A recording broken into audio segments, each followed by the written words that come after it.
బొట్టు పెట్టండి.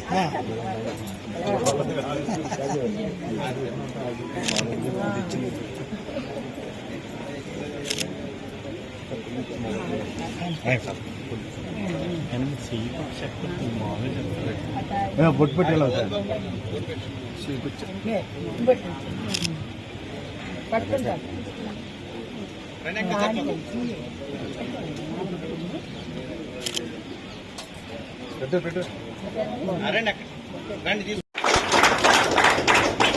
సాగి అప్పలరాజు గారు ముందుకు రావాలండి. రావాలి సార్. టిఫిన్ అది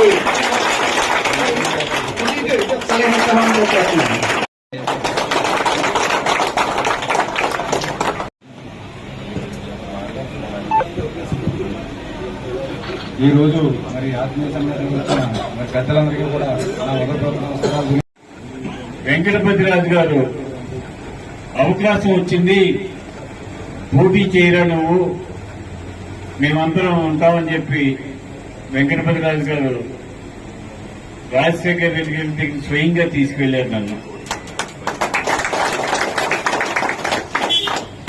ఆ రకంగా చిన్నమేదం గ్రామం నుంచే నాకు రాజకీయ పునాది పడిందని ఈ సభాముఖంగా తెలియజేస్తున్నాను.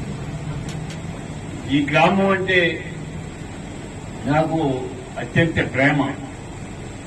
ఎందుకు ప్రేమ అంటే ఈ గ్రామానికి అభివృద్ధి ధ్యేయంగా పనిచేస్తారు తప్పితే రాజకీయాల గురించి పనిచేయదు. ఎవరు వచ్చినా మా గ్రామానికి ఇది కావాలి అది కావాలని అడుగుతారు తప్పితే సొంత విషయాలు ఇవి కూడా అసలు అడగరు. ఈ గ్రామానికి ఒక చరిత్ర ఉంది. ఇంత అభివృద్ధి చెందిందంటే కారణం నాకు చెప్పేవారు ఇక్కడ పెద్దలు. పూర్వం మా గ్రామంలో ప్రతిరోజు సాయంత్రం హరినామ సంకీర్తన చేసేవాళ్ళు మా పెద్దవారు. ప్రతిరోజు కూడా హరినామ సంకీర్తన చేసేవారు. అందుచేతే మా గ్రామం ఇంత అభివృద్ధి చెందని చెప్పి ఇక్కడ పెద్దలు నాకు చెప్పారు. నాకు చాలా సంతోషం వేసింది. పక్కనే మనకి ఎస్ఆర్కే ఇంజనీరింగ్ కాలేజీ రావటం ఈ గ్రామం అభివృద్ధికి మరింత దోహదపడింది. ఈ గ్రామం చక్కగా అభివృద్ధి చెందింది.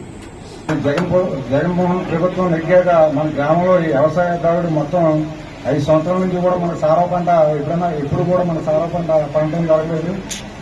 మరి టీడీపీ, జనసేన, బీజేపీ నాయకత్వం ఇచ్చిన తర్వాత మరి మన గ్రామం 5 పంటలో పండుగలో ఖచ్చితంగా మరి అంజబాబు గారు కానీ మన ఎంపీ వరం గారు కానీ తీసుకుని మరి కాలువల బాగు మీద దృష్టి పెట్టాలి.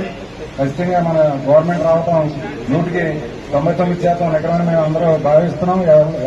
ప్రజల దగ్గర ఎవరి దగ్గరికి వెళ్ళినా సరే వచ్చే గవర్నమెంట్ ఖచ్చితంగా టీడీపీ గవర్నమెంట్ అని ప్రతి ఒక్కరూ చెప్పడం జరుగుతుంది.